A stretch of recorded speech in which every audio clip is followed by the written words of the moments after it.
So আমি apply করেছিলাম driving licence, so সেটা এসে গেছে।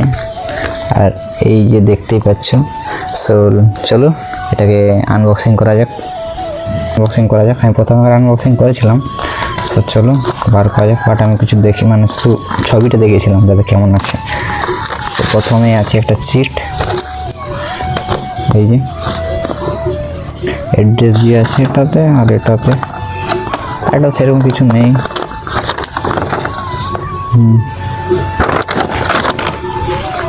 তারপর আছে এই যে দেখুন ড্রাইভিং লাইসেন্সটা।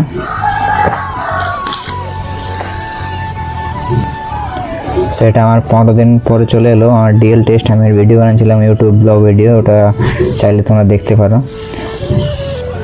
আর এটা হচ্ছে পেছনের দিকটা, আর ফ্রন্টটা দেখাতে পাচ্ছি না কারণ কিছু প্রাইভেসি আছে এটাতে। আর এটার এক্সপো ডেট আছে 28/1/2026, আর ভ্যালিডিটি আছে 1/9/2043, মানে প্রায় 17 বছর তো এটার ভ্যালিডিটি আছে আমার ড্রাইভিং লাইসেন্সটার।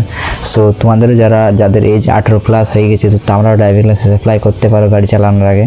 বহুত মানে অনেক জরুরি, ড্রাইভিং লাইসেন্স থাকা অনেক জরুরি বাইক চালানোর ক্ষেত্রে।